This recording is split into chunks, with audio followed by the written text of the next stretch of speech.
So many pitcher injuries. Before we get to those, please help us out on YouTube by liking this video and subscribing to the channel. If you haven't already, tap that little notification bell so you know every time we go live. Tuesday's action is up next. If you had Shane McClanahan, Justin Verlander, or dare I say both, then we've got some work to do. Welcome into Fantasy Baseball today on Wednesday, August 31st. Frank Stampfl joined by Scott White.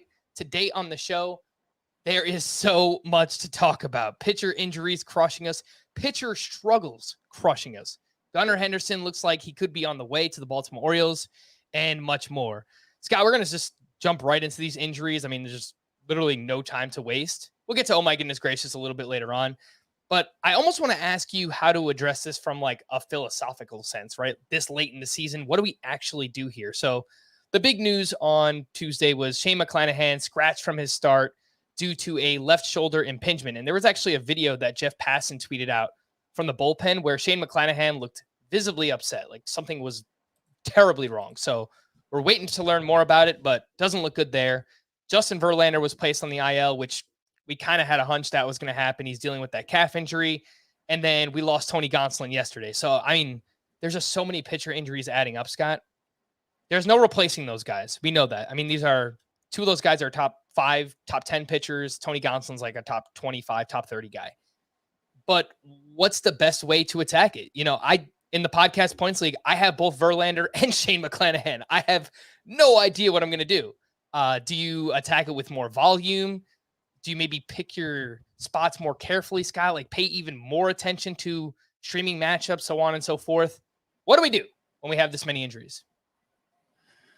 Well, when you have this many injuries, I mean, obviously you can't make a trade or anything. I don't know that there is a magical solution. You just keep doing what you've always been doing, playing the waiver wire hard, setting the best lineup you can with what you have.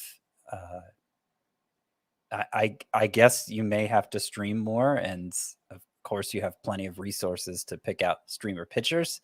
Some weeks that goes better than others. Matt Manning. But yeah, I don't think there's a magical solution. I mean, the thing I always say about injuries this time of year is that they all have the potential to be season enders just because we're running out of season. There is 5 weeks left. So that is 5 weeks left and 4 chances to set your lineup again if you play in a weekly league and your season goes through the very last week.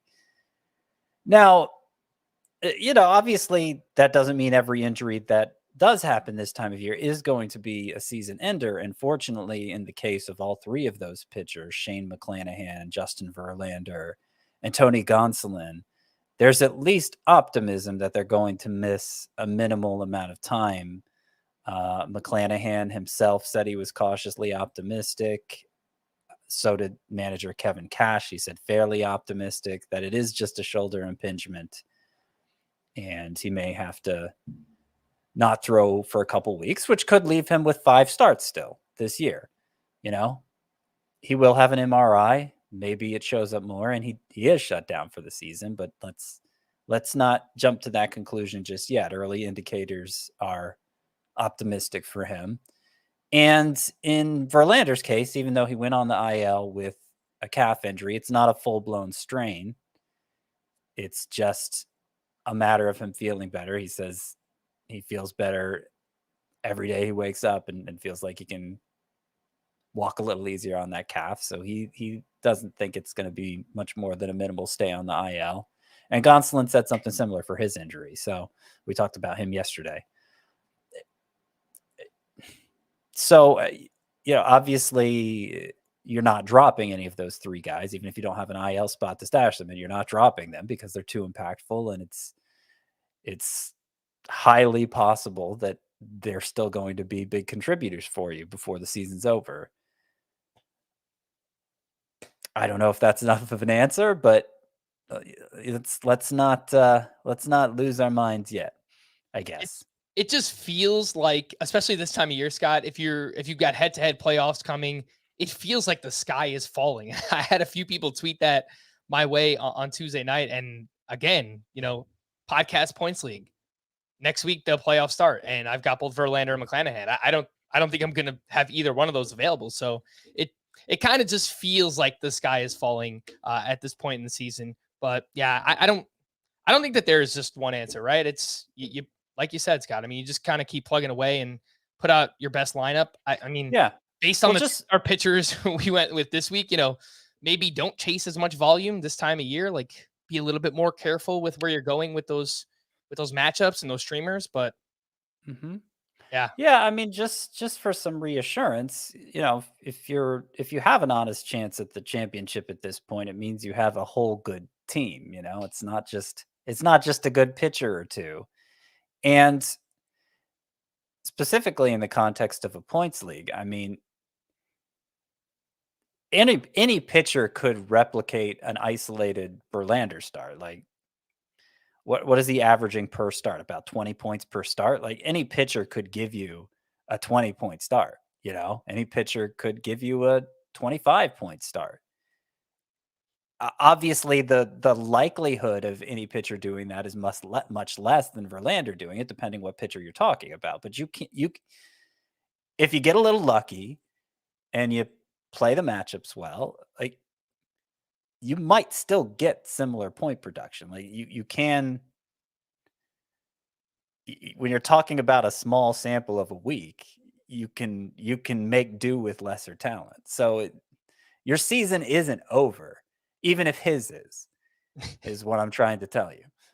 I appreciate that, Scotty. It just kind of feels like it's over right now. Justin Verlander, by the way, averaging 21.8 fantasy points per game. That is by far the most in fantasy baseball this season. Let's quickly run through, Scott. I picked out a bunch of different waiver wire pitchers that might be available depending on your league size, just to kind of help people out who are dealing with these issues right now. In shallow leagues, these are pitchers rostered in between 65 and 75% of CBS leagues. Reed Detmers, Alex Cobb, Patrick Sandoval, Jose Quintana. How do you rank those four? I would rank them Detmers, followed by Cobb, Quintana, and Sandoval. Okay, and Quintana, for those who play in points leagues, does have SPARP eligibility as well. Next up, we have a group that is rostered between 50 and 60% of CBS leagues, a group of three who have all pitched to varying levels this season, but Nick Lodolo, Domingo Germán, and Eduardo Rodriguez. How do you rank those three? I rank them Lodolo, Rodriguez, and Germán. And I would say in both of these clusters of three, there is a clear favorite. Detmers for that first group and Lodolo for the second. All right. And then we have a bunch of stashes available right now too, Scott. Jack Flaherty, he's a little bit more rostered. He's 79%. Sounds like he could be back as soon as next week. Mike Soroka, who's around 55% rostered. Trevor Rogers, I think is 47 or 48, so he's a little bit more available. And then Tyler Glasnow, who I think is probably the furthest away at this point. How do you rank those four?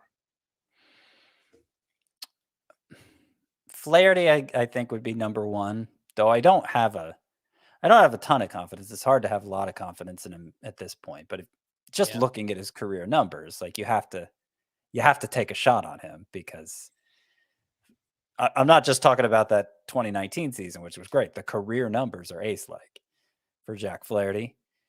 And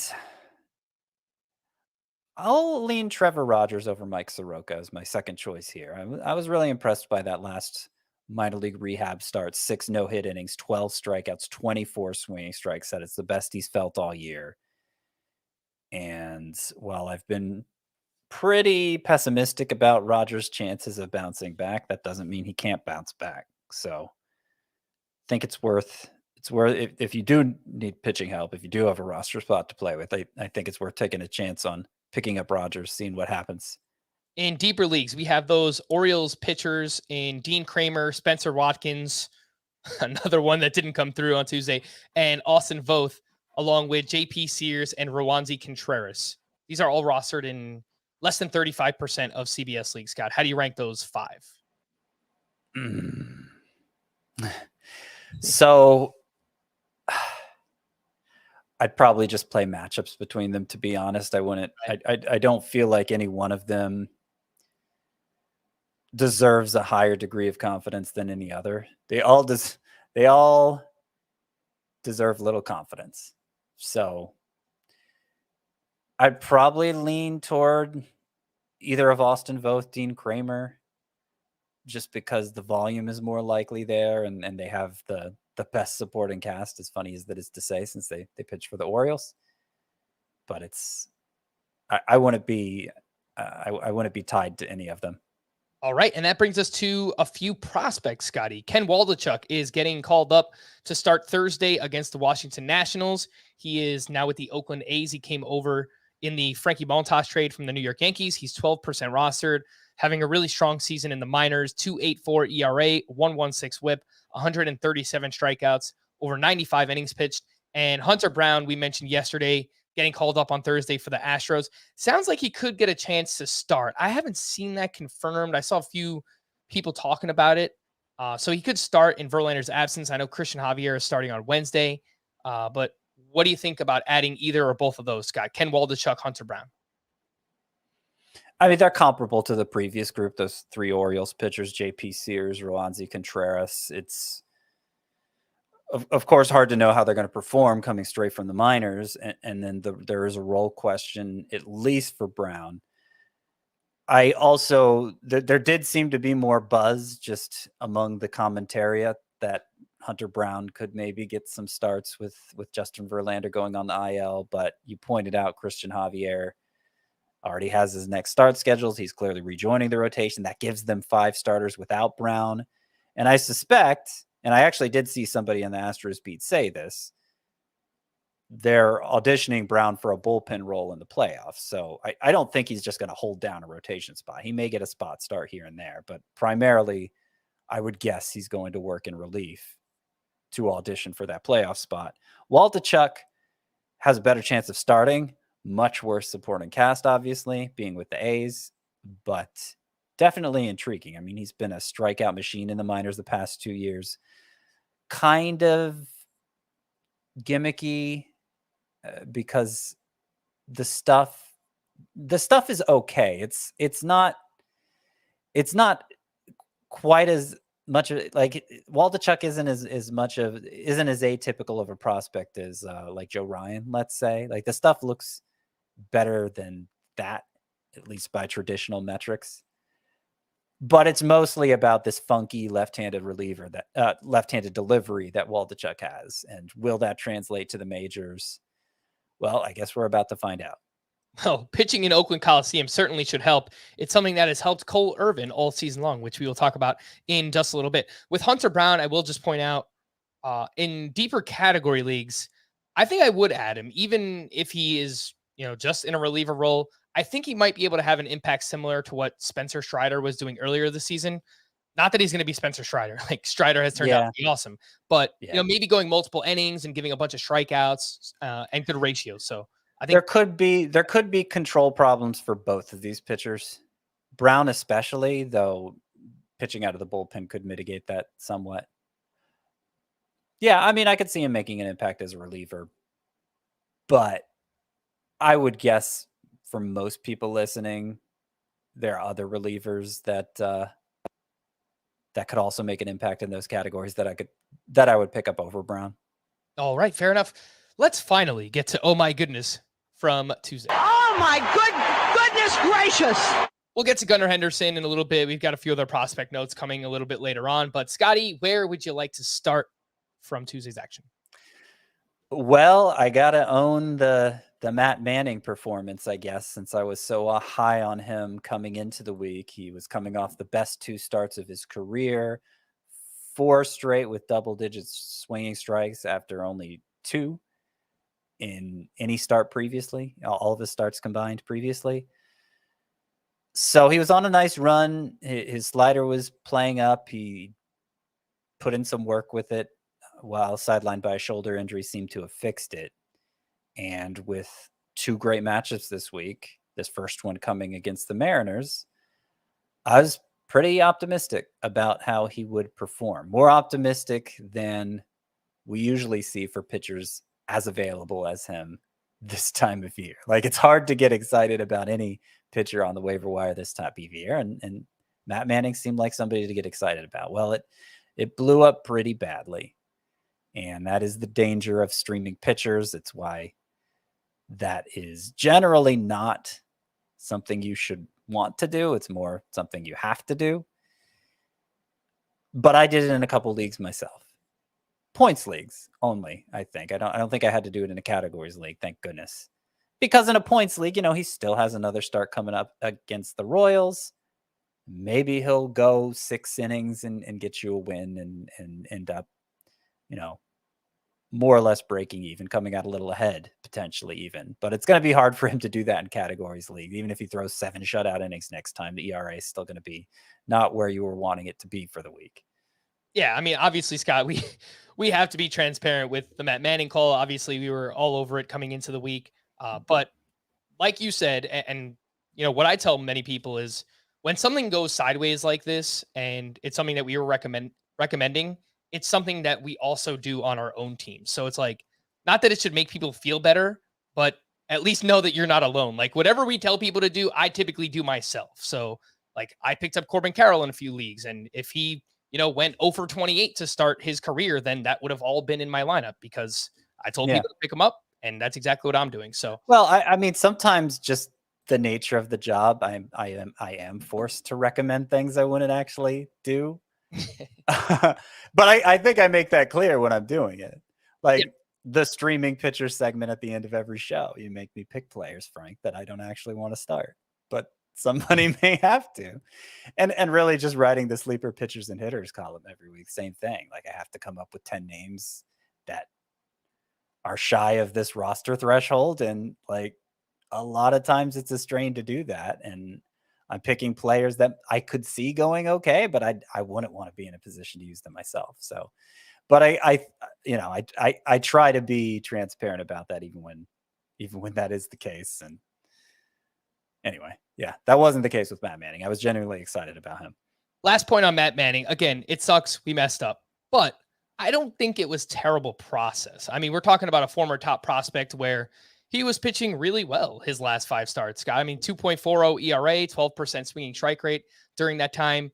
The bigger picture for Matt Manning's MLB career is that he's been awful. So if you wanted to look at that and say, all right, why do we trust that guy? That's definitely fair. But I think the process it wasn't terrible. It wasn't terrible, but it was the having the 2 starts with good matchups. It was bad timing. It was I would have liked to see more from Matt Manning before trusting him with a lineup spot, but you only get 2 starts like that so often. And it was enough to lure me in and hope for the best for a player who was showing with some pedigree, who was showing signs of maybe living up to it. But it was a risk. It was a risk, and it didn't pay off this time. Mm-hmm. While we're talking about Matt Manning, we might as well mention the other 2 that we liked coming into the week. Spencer Watkins, he was cruising early on in the start. I was watching it. Then he just got hit by a brick wall. He went 4 2/3. He gave up 6 hits, 5 runs allowed in this start. But his previous 9 starts before this, 2.83 ERA, 1.11 whip. He was pitching pretty well. It's another one there. But I think we were skeptical all along, but ultimately Spencer Watkins, bad start there. And then Cole Irvin was the other one. We've mentioned the home road splits. This guy, for some reason, just cannot pitch on the road. I know Oakland Coliseum is a great place to pitch. They've got all that foul territory. It definitely likely helps him. But at the Nationals, I mean, I really was not expecting this. He gives up 5 runs over 5 1/3. His road ERA this season is now 5.20. So 2 more that weren't great, Scotty. Cole Irvin, Spencer Watkins. Yeah, and a lot better pitchers than them and Matt Manning had awful starts today too, and I'm sure we'll get into those. Aaron Nola, Giolito. Giolito's been bad, but we'll get to it. Yeah, Cole Irvin's falling apart here. It seems like 5 earned runs in 3 of his past 4 starts, and the underlying numbers were never great for him. He kept it going for long enough that I was willing to give him some benefit of the doubt, but I think that is over at this point. All right. Oh my goodness gracious for me, Scotty. It is going to be Corbin.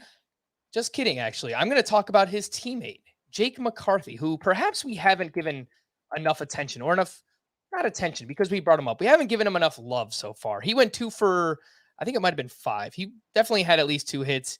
He hit his 5th home run. He added 5 RBI. He had a triple. He had a home run in that game. both of them coming off of Aaron Nola. He is now batting .290 on the season. He's got 5 homers, 12 steals, hitting well against lefties early on. Scott, we were talking a little bit beforehand. You mentioned he's been playing a little bit more frequently against left-handed pitching as of late. The D-backs are weird because they kind of have this logjam of mediocre to intriguing talent on their roster, and they got to figure out how to kind of work everybody in. But Jake McCarthy seems to be part of that mix right now, and he's playing. So he's 34% rostered, Scott. What do you think? Does he deserve more love? Then 34%? Yeah, I could go along with that. I'm skeptical he's going to be an integral part of a 3 outfielder lineup in fantasy because the power just isn't there. He did have a home run here in this game, but he doesn't hit the ball with the kind of authority you'd expect from a power hitter. His home run pace this year isn't good. But what he does do, what Jake McCarthy does do, is he runs really well, and he has the sort of swing that's geared for BABIP. A lot of line drives, hits it to all fields. Just a good, solid hit tool for this guy. And if he is going to play every day, you pointed out the splits between lefties and righties, similar. He does seem to be getting priority over a higher profile rookie, Alec Thomas. Alec Thomas has been the one sitting against lefties so that McCarthy can start. If he is going to play every day, then there's potential value in that. So I agree. I need to stop being so dismissive of Jake McCarthy, but there are clear limits to his ceiling too. I don't think this is a stud in the making. I think his skill set is probably more suited for categories leagues with the speed, and the batting average has been there so far. A little bit skeptical on the power. I know he hit 15 home runs in the minors last year, but I don't think that's going to be a huge part of his game.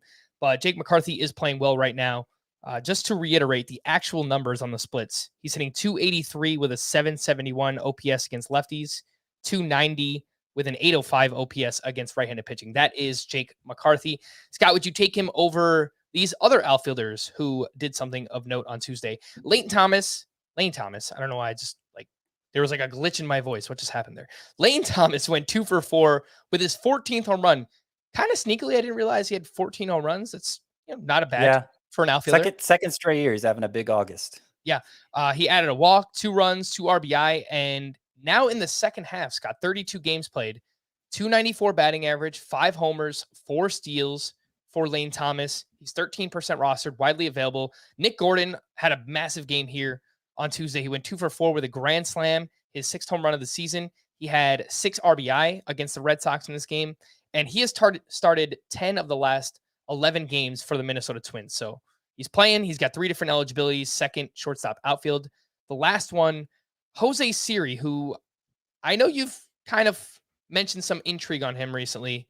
He went 3 for 4 with his 5th home run, a double, 3 runs, 2 RBI, massive game. Now 25 games with Tampa Bay. He's hitting .259, 2 homers, 4 steals, a 24% line drive rate. He's widely available, deep league kind of stuff, 4% rostered. Do you like McCarthy more than those other 3? I do like McCarthy more than these 3, but I am beginning to like Nick Gordon, who's playing a lot for the Twins, and his X slug is 91st percentile. Wow. So he's profiling for power. He has 7 home runs now to go along with 6 stolen bases. But the data is strong for Nick Gordon. So if the playing time's going to be there with that versatility, I think he does deserve more love, particularly in roto leagues where you have bigger lineups to work with. Jose Siri, he's playing a ton, strikes out too much, but runs, will steal you some bases, has some power, as he showed in this game. And if the Rays are showing that kind of confidence in him to play him in center field every day, there's a chance he can make an impact down the stretch. So it's close between those 2 and Jake McCarthy. And there are a couple other outfielders here. Oh, I guess we're about to get to them. But there are a couple other outfielders here who I might like even more than Gordon and Siri. Okay. Lane Thomas, you didn't mention him. Is he above those names, behind them? He's behind them. Okay. Now I'm kind of interested. Who do you want to talk about here, Scotty? Because I know Joey Meneses is playing well. I believe he has outfield eligibility, also has first base eligibility. Is that who you were referring to? Yeah, that's one of them. He's not slowing down. And I know it's weird. I know how old is he? 30? Yeah, he's kind of like a journeyman. He's this year's Frank Schwindel. That's totally fine. We could use that. Sure. And he spent some time in Japan, in Mexico. Just one of those guys who's spent a long time trying to break into the big leagues and had really good numbers at AAA. 286 batting average, 20 homers, 830 OPS. But yeah, what he's been doing in the major. So he went 3 for 5 with 3 doubles in this game on what's today? Tuesday. And that gives him a 9-game hitting streak. He's batting .348 with 6 home runs overall. The data looks just as strong as the actual production, hitting the ball hard, not striking out a ton. Less than 20% of the time he's striking out. The max exit velocity, the average exit velocity, they're both good. I don't know. This could be a thing. If only in that Frank Schwindel way that he makes an impact for 2 months and then we never hear of him again. Like that could be Joey Meneses' fate, but like I'm willing to take a shot on it now, particularly in 5 outfielder leagues, particularly in leagues where you have an extra corner infield spot to fill. Like I like his chances of making an impact even better than like Jake McCarthy, unless you specifically need stolen bases. So yeah, that's one of them. The other is Nick Pratto, who I'm surprised is only rostered in 16% of leagues. It's Pratto, actually, right? Nick Pratto. Yeah. Yeah. The phonics is failing me there. Sorry. Nick Pratto. So he just had a huge game, 2 home runs and a double here on Tuesday. It was his 4th straight game with a double, much less a hit of any kind. And he has 3 home runs during that 4-game stretch. So that was after a stretch of him basically doing nothing but striking out for a good long while. But I mean, this is of all the guys we've mentioned here in this discussion of hitters, he is the one with the most highly regarded. He was the most highly regarded prospect. He has the best pedigree. And so if he's showing signs of breaking through, I think Nick Pratto, who is not just first base eligible, he's played enough outfield that he's eligible there too. And I imagine people are more likely to use Pratto there. I think in those 5 outfielder leagues anyway, he deserves another look. All right, so let's kind of put a bow on all this. Scott, you're taking Joey Meneses over everybody not named McCarthy, and maybe even McCarthy. Yep. Okay. Nick Pratto. Are you taking Pratto over Lane Thomas, Nick Gordon, Jose Siri? Let's say you need an outfielder in a 5 outfielder league. Over Lane Thomas, it's close between Pratto, Gordon, and Siri. Pratto is going to be the one who doesn't give you many steals of those 3. He's going to give you the fewest steals, but he'll probably give you the most power, provided he doesn't get buried by strikeouts. I think the most usable of those 3, regardless of need, is Nick Gordon. As long as he keeps playing regularly, that's a question for him. But they're all interesting. They all have upside. Okay, and the last name I had on this list was Gavin Sheets, who hit a double dong on Tuesday, and he's been playing more consistently recently, and he's been playing well. I know he's been popping a few home runs as well. How do you feel about Gavin Sheets? Not as good. Okay. I think Gavin Sheets and Lane Thomas come up a little short in the skills department compared to the rest in this group, even if they have been productive of late. Okay. Yeah, that's fair. I think I would take Lane Thomas over Gavin Sheets, but it is pretty close between those two. We'll get back into waiver wire hitters. We're kind of jumping all over the place because there's just so much stuff that happened here. But let's talk about Gunnar Henderson, Scott. We probably should have got to it a little bit earlier, but that's fine. Gunnar Henderson and DL Hall added to the Orioles taxi squad, and that is likely in anticipation of rosters expanding on Thursday, September 1st. Rosters expand to 28 players. So Gunnar Henderson, one of the top prospects in all of baseball, Scott. I mean, we were talking about him on our FBT in 5 episodes in the same vein that we were talking about Corbin Carroll, right? So in the minors this season, Henderson was hitting 297, 19 homers, 22 steals, great eye at the plate. I mean, we're talking about massive walk rates. He's got a 416 OBP in the minors this season. He's 38% rostered. He's only shortstop eligible on CBS. Scott, is Gunnar Henderson a must add? And where do you see him fitting into your shortstop rankings? I think he's more or less a must add. I mean, we've talked when Corbin Carroll was called up that a lot of people have him as the number 1 overall prospect. I have him as the number 1 overall prospect. I think the most popular pick for number 1 overall prospect right now is Gunnar Henderson, though. And so, I mean, if the number 1 prospect is getting called up, yeah, you should probably take a shot on him. The one format where I might hesitate is a points league with only 9 hitter spots to fill, and you already have a good shortstop. I mean, do you want to pick Henderson up, take up a bench spot for take a bench spot away from a pitcher? I'm not saying you don't. Maybe you do, but I don't think it's automatic that you would want to do that. If you have a weak util, Scott, I think I would take that shot though on Gunnar Henderson. Sure. Yeah, that's fine. Based on his skill set, right? It seems like he is going to be suited well for points leagues just based on how much he walks. In theory, yeah. I would say, just in speaking generally, it's hard to have much confidence in any prospect who gets called up, given the way so many of them have failed us recently. And in Henderson's case specifically, I mean, this is a really aggressive move. He's only 21. He was striking out at not such a great rate at AAA. The strikeouts compared to what he was doing at AA had gotten a little too plentiful, and he had struggled against same-handed pitchers. He's a left-handed hitter. So is this going to go well? It may not.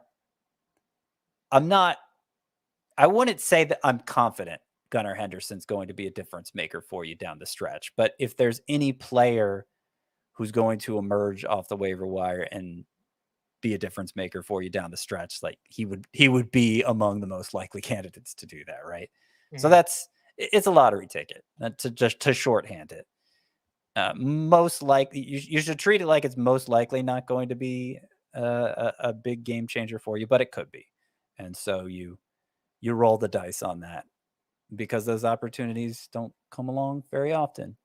Now, if it's like a 15-team roto league, obviously much less of a bar to meet for Henderson to be an impact player for you. So I think it's more likely in that format than like a 12-team head-to-head league. Yeah.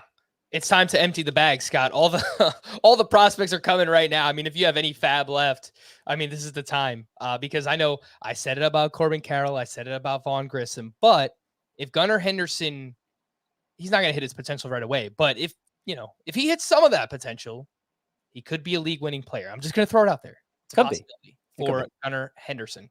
DL Hall is also coming back for the Orioles, but that sounds like it's going to be as a reliever. So I don't know that he'll have much fantasy relevance. If there's an injury, maybe they throw him back into the rotation, but seems like it's going to be more so as a reliever now, more than anything. I did want to mention this up top. These were some honorable mentions for, oh my goodness gracious. Corbin Carroll went 2 for 5 with a double, and he just missed a home run, Scott. I know you watched it, and straight away center field off the batter's eye, and Chase Field, they kind of have that weird, the yellow line is a lot higher. That very high center field fence, and it hit just below the yellow line. Yeah. He had 3 hard hit balls too, according to StatCast. So Corbin Carroll just looks awesome so far. First couple of games with him. And then Aaron Judge, another one, 3 for 5 with his 51st home run. He's now 10 home runs away from Roger Maris, and he has 15 more homers than the next closest hitter in baseball, which is Kyle Schwarber with 36. I mean, his ridiculous season just continues. That is Aaron Judge. Before we hit the break, do have a few things that I want to fill you in on here. Starting next week, I know a lot of people hate this time of year, but I do have some other obligations that I need to attend to. We're going to 4 podcasts per week. So we're still going to be here 4 times a week. Last year we were doing it 3 times per week. So we're still trying to keep up with baseball as much as we possibly can. And we'll let you know what the schedule looks like the week before. But for next week, we're going to go Tuesday. We're going to have podcasts for you Tuesday through Friday. We'll go live Monday through Thursday nights on YouTube. Obviously, Sunday night into Monday is going to be Labor Day, so we're not going to be live on Sunday night. And the Fantasy Football Today Draftathon is today, technically. When you're listening to this, when you're watching this, it's on Wednesday, August 31st from 6 p.m. to midnight. So please go support our friends, Fantasy Football Today. It's for a great cause, St. Jude's Children's Hospital, all the proceeds going towards them. We mentioned many times that we have a few listings available. There's a guest spot on this podcast that you could bid on. The link is in the podcast in the YouTube description. You can bid on a pre-draft Zoom call 2023 for your fantasy baseball draft with either Scott White or myself. By the way, Scott, you are blowing me away in terms of the eBay winnings. And I told you it was going to be that way. You didn't believe it. But if you want to bid on that, if anyone listening or watching wants to bid on that, all the listings are in the podcast in the YouTube description. And again, it goes towards a great cause. So we're very excited to do that. Let's take a break and we'll hit the news and notes here on Fantasy Baseball Today. The news and notes. Ronald Acuña, unfortunately, was out of the lineup once again on Tuesday, his third straight absence due to that sore right knee. Manager Brian Snitker didn't sound worried and said the absence is out of an abundance of caution. Do you feel the same way, Scott? Well, I'm a little bit more worried than that. I am a little bit more worried than that. I think what he means, and he did go on to say this more or less, is that Ronald Acuña could play. If it was the playoffs, he could play. Would he look like Ronald Acuña? That I think is where I make the distinction, that it's more than just an abundance of caution. He's still, he's still not 100%, and it's showing in the numbers. And we've been hopeful that as the year progressed, he would be able to put the surgery behind him. But it's still bothering him, and he's still flaring up from time to time. It's putting him out of the lineup. You have to think it's impacting his performance when he's in the lineup. He's still a must-start player when he's in the lineup, but the production hasn't been there like we were expecting. And that's going to make him an interesting player to evaluate for 2022. I don't think we have time to get into that too much in this particular show. But I don't know. I'm not sure even in roto leagues he's going to be a slam dunk top 5 pick. They are very different injuries, obviously, but perhaps seeing what Acuña went through this year will give us a little bit more pause when drafting Fernando Tatis Jr. next season. And speaking of which, they are very different. And by the way, like I think Acuña is going to be fine for next year. I just think because he never got all the way back to being 100% this year, it's going to give people pause drafting him next year. Mm-hmm. I personally think he'll still be a top 5 pick, but you're right. There's a lot of time to talk about that in the offseason. Fernando Tatis Jr., by the way, his left shoulder surgery was delayed on Tuesday after he came down with a non-COVID illness. So I don't know. Hopefully is all right, but just kind of another weird thing for Tatis this season. Ozzy Albies will begin a minor league rehab assignment at AAA on Thursday. He's been sidelined since mid-June with a fracture in his left foot. Clayton Kershaw will return Thursday to start against the Mets. Scott, would you throw him back in your lineup in daily lineup leagues? First start back. I'm sorry, who was that? Clayton Kershaw.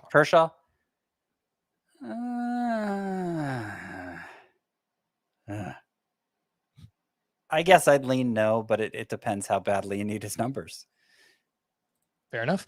Wilson Contreras exited Tuesday with soreness in his left ankle. Carlos Carrasco is expected to return from the IL during this weekend series with the Nationals after he felt fine following a 55-pitch simulated game on Monday. I'm assuming this means that David Peterson will go bye-bye. Yeah, I guess that's a fair assumption. This weekend series against the Nationals. David Peterson was most supposed to make a start against the Nationals. I didn't think Carrasco would be back quite that soon. So that's, I didn't think so either. Yeah, that's unfortunate. Maybe he'll still get one more turn before Carrasco enters. Let me double check on that. But yeah, unless they're going to go 6-man, Peterson would have to be the odd man out. All right. Eloy Jimenez was back in the lineup Tuesday while Luis Robert was out for a 4th straight game. And speaking of Eloy, he did have a pretty big game. He went 3 for 5 with his 8th home run of the season. Yordan Alvarez has missed 2 straight with left hand soreness. Jazz Chisholm will be evaluated next week. He hasn't taken part in baseball activities since being diagnosed with a stress fracture in late July. Mike Soroka will make another rehab start with AAA on Friday. He threw 75 pitches in his last rehab start, but the results were not great. He is 55% rostered. That is Mike Soroka. Jameson Taillon exited his start Tuesday after getting hit by a line drive on his forearm. I saw x-rays came back negative on that. A's reliever Zach Jackson was placed in the IL with right shoulder inflammation. I assume that AJ Puck will be the closer by process of elimination. Yeah, that's kind of what I'm assuming. Wouldn't surprise me if they employed some chicanery there and disappointed us with how often Puck gets a chance for a save. Look, he's not going to get that many chances pitching for the A's anyway, but yeah, he's the clear front runner with Zach Jackson down. Yasmani Grandal is set to return on Wednesday. He went 5 for 11 with 2 walks and a home run across 3 rehab games. He's 52% rostered, and he has been terrible this season. So I don't know that you should add him. But Scott, what do you think? Back end of the top 12, like, would you drop a Jonah Heim or a Cal Raleigh for Yasmani Grandal?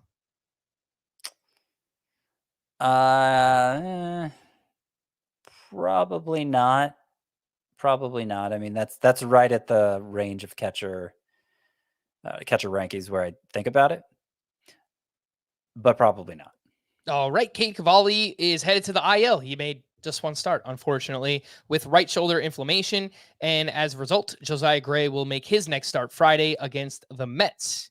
He was skipped his previous turn into rotation as part of workload management. A few more prospect notes. There's a lot going on right now, Scotty. A lot going on. Miguel Vargas will be recalled on Thursday.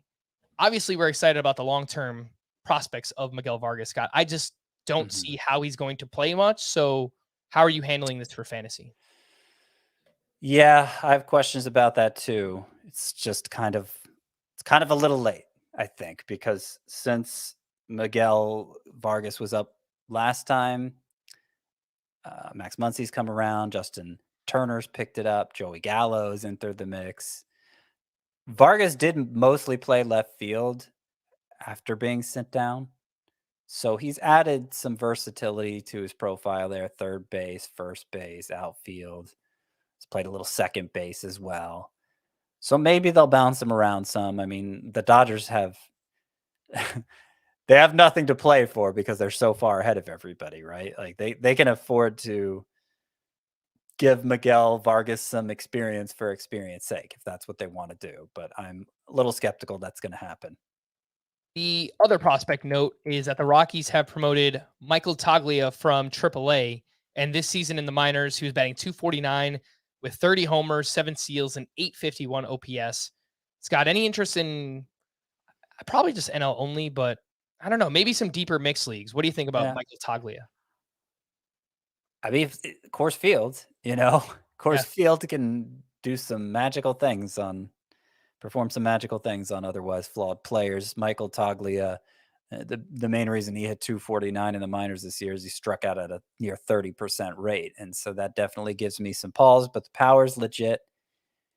And yeah, I would say the usual Coors Field enthusiasm applies here. It doesn't mean Michael Toglia is going to be a must-start player, but it definitely improves his chances. And I think they'll play him a lot, is the thing.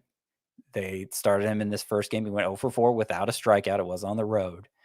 CJ Cron started at DH, and I expect we'll see a lot of that over the next 5 weeks. All right, we had a few pitchers get rocked here. Well, more than a few, but we spoke about a bunch of them earlier on. Aaron Nola, I mean, he follows up his shutout by just getting absolutely rocked by the Diamondbacks. He gives up 8 runs on 10 hits over 4 innings pitched. He did have 5 strikeouts and 15 swinging strikes. Scott, it's a really weird start because the underlying numbers look fine. The swinging strikes, 34% CSW. His average exit velocity against was 82.5 miles per hour. Yet he had a 529 BABIP in this start. So Look, he did give up a 3-run homer. He wasn't completely free from blame, but it seems like he probably got the short end of the stick here. That is Aaron Nola. Yeah, it's unfortunate. I don't take much away from it. I mean, we were just talking about how good a year he's had after his previous start. This one start raised Nola's ERA from 3.08 to 3.43. It's the highest it's been since early June. And it looks a lot worse than 3.08, obviously, but 82.5 mile per hour average exit velocity. So clearly didn't get hard, ton of whiffs. Think some bad defense, some bad BABIP luck contributed. Yes, there was the one home run, but normally you'll take just a pitcher giving up just one home run. Like that's normally a trade you'll live with, especially when he walks nobody. It's just he was giving up all those base runners another way. So I just think it was a bad luck start for Aaron Nola. Yeah. He's now given up 4 or more earned runs 9 different times this season, which is something I pointed out last time we talked about him. It just feels like Aaron Nola isn't as consistent as your typical ace, right? For fantasy baseball purposes. Mike Gianella, really smart guy. He pointed out to me on Twitter, really bad defense behind Nola and his ballpark. I think those two things combined always going to hold him back a little bit. But even with that, he's having a really, really strong season. That is Aaron Nola. Lucas Giolito. What do we say about Lucas Giolito at this point? He was hit hard once again up against the Royals. Unlike Aaron Nola, he didn't give up one homer. He gave up 3 home runs in this start. He gave up 5 runs over 5 1/3 innings pitched, 8 hard hits allowed, 91.5 mile per hour average exit velocity.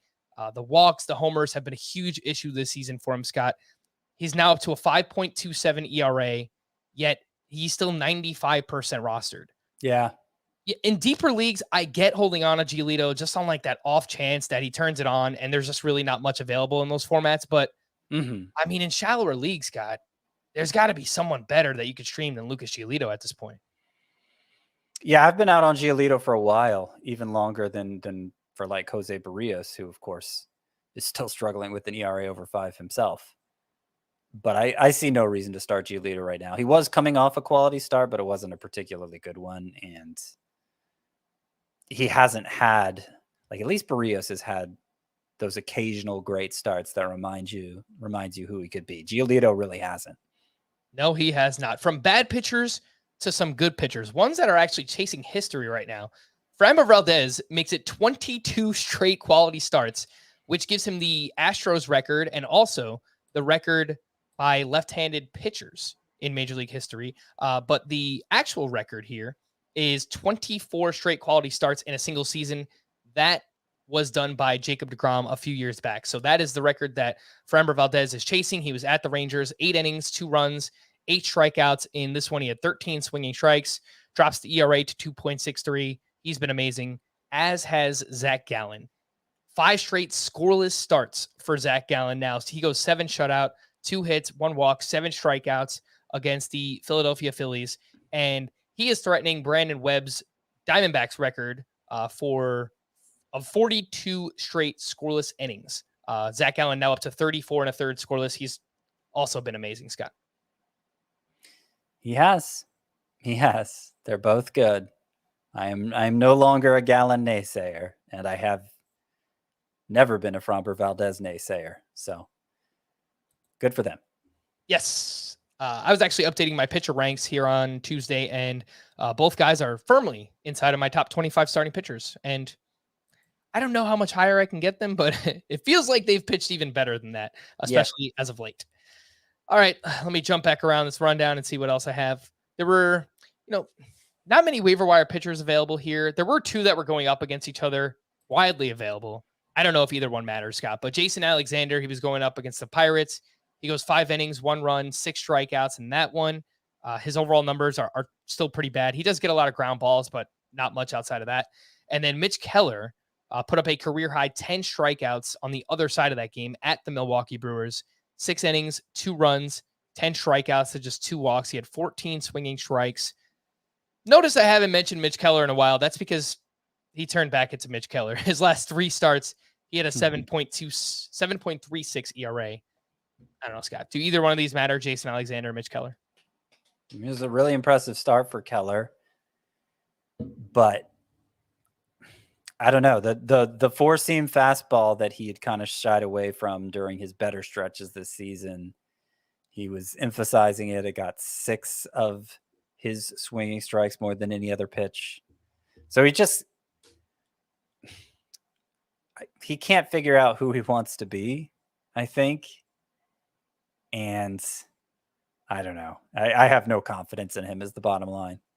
Yeah, I mean, especially pitching for the Pirates too, right? It's like, yeah, how can you have confidence? You're not going to get much run support. It is what it is. Great start for Mitch Keller, but can't really recommend him at this point. A few other pitching standouts worth mentioning. Cal Quantrill has been really good now in 4 of his last 5 starts. He goes 6 innings, 1 hit, 1 run, only 4 strikeouts, but did have 12 swinging strikes. And over his last 5 starts, Quantrill has a 1.41 ERA. Kevin Gausman bounces back with a strong start against the Cubs. He goes 6 innings, 2 runs, 9 strikeouts in that one. George Kirby turns in a scoreless start at the Tigers. He goes 5 shutout with 5 strikeouts. I think they kind of limited him. They had a big lead, 79 pitches. Feels like he could have gone a little bit more, but yeah, I think they're going to be cautious with George Kirby down the stretch. It was going up against Matt Manning. They didn't need any more from him than that. No, they did not. And then Blake Snell was the last one I wanted to mention. Back on track after 2 rough outings. He goes 6 shutout with 8 strikeouts at the San Francisco Giants. Threw his fastball 74% of the time, so it's not like he really did anything that impressive, but it was still a really good start. So anything on Snell, Kirby, Gausman, and Cal Quantrill? I'm usually checking the walks for Snell because they've held him back so much over the years, and he did have 3 in this start after having a combined 5 in the previous 6 starts. So that was a step in the wrong direction, but obviously the final result was good. He didn't allow 3 home runs like last time out. And overall, he's been great in the second half. Cal Quantrill is another one. We don't talk about him much, but he's another one of those pitchers that has succeeded this year in ways that are difficult to understand. Nothing really in the underlying numbers suggests he should be this good or even good in a general sense at all. But it was kind of true for him in the second half last year too. He finished very strong and he continues to succeed. Indeed, he does. George Kirby, Scott, we don't talk about him much. He's kind of a weird pitcher to figure out. I don't know. Do we talk about George Kirby a lot? I feel like we talk about him every time he starts. Is that true? Could be wrong. Yeah, I don't know. Maybe I wasn't on that podcast. I don't really see how he does it right now. I know he has really, really good control. George Kirby does. I mean, maybe the best among starting pitchers right now, but he doesn't really have that it pitch, that put away pitch. I know he gets some whiffs with his fastball, which is always a good thing to see. I like that he's pitching this well as a young pitcher, obviously, but I just don't really understand it. What do you think about George Kirby? I think he has really good control and a really good fastball, and that's enough to sustain him, at least for right now. I mean, his expected ERA entering this start is 3.30. Is almost exactly the same as his actual ERA. So he's not giving up. He's not giving up especially high quality contact. I mean, the Statcast believes in what he's doing, and like there's no pitch you'd rather be there's no pitch that you would rather get whiffs on than your fastball. Like if you can get whiffs on your fastball, that just opens up so many possibilities for you because it's easier to get whiffs on off-speed pitches. And they don't have to be as good to get whiffs. The fastball has, like, if you're getting whiffs with your fastball, though, that's a really excellent fastball. And Kirby has that. And just when we say good control, we're uncommonly good control. Yeah. Like I said, might be the best among starting pitchers in the game right now for George Kirby, which obviously says a lot. Jesus Luzardo, Scott, I wanted to bring him up. He didn't have his best start against Tampa Bay. He gave up 5 runs over 6 innings pitched. Only 3 of those were earned. He had 4 strikeouts, 11 swinging strikes. But the velocity remains down. The sinker was down 1 mile per hour. The curve was down nearly 2 miles per hour. Same thing with the fastball. Since returning, he's still been really good. So I don't know how much it actually matters. He's got a 2.99 ERA in 6 starts since returning. But Does this lack of velocity concern you at all for Jesus Luzardo? Well, I'm going to keep pointing out what I've been pointing out. Yes, his velocity is down relative to this season, relative to the rest of his career. It's not really. His velocity was way up at the start of this year. And I'm not saying it doesn't matter that he's lost something from them, because then he was looking like an emerging ace, right? And I don't know that he looks like that now. But I think the bigger issue in this start for him, which was technically a quality start, but it wasn't great, was that he threw his sinker more than any other pitch. Anytime Jesus Luzardo throws either version of his fastball more than his changeup and curveball, it's not a good thing. Unlike George Kirby, Jesus Luzardo doesn't have a great fastball unless it's peaking at 98 like it was earlier this year. So want to see more changeups and curveballs from him. And in his best starts, that's generally what he does. Let's move over to some hitting leftovers. Tommy Edman stays hot with another homer. He now has 3 in his last 8 games. Jonathan India went 2 for 3 with a walk and 2 runs scored. Scott, very quietly in the second half, Jonathan India hitting .292 with 4 home runs, 22 runs scored in 32 games played. I mean, he's not running or anything, but I had this impression that he was just awful in the second half, and that hasn't really been the case. Yeah, he's been in and out of the lineup some, which I think adds to that perception. But he started to come around. Sure. Yep. Randy Arozarena went 3 for 5 with 2 steals and 2 runs scored on the season now, batting .267 with 18 homers and 26 steals overall. So he's been really, really good this year. Love to see it for. He's been amazing in August. Yeah. But yeah, pretty much just a terrible April, and then has been great since then. Sean Murphy went 3 for 5 with his 17th home run. He added 5 RBI, and he is currently the 4th best catcher in head-to-head points leagues, 4th, and the 6th best catcher in Roto/categories leagues. So he has been quietly. He has been amazing the last 2 months. Sean Murphy, 306 since the start of July, 306 with 8 home runs and a 919 OPS. And I think what stands out most for him during those 2 months, remember early on he was hot, but the strikeout to walk ratio looked terrible. Well, since the start of July, his walk rate is 10.9%, which is good. His strikeout rate is 15.4%, which is even better. Wow. They've both improved drastically and more in line with what he was in the minors, the kind of hitter he was in the minors. And so I think Sean Murphy is beginning to emerge as he may be anyway, emerging as a stud catcher.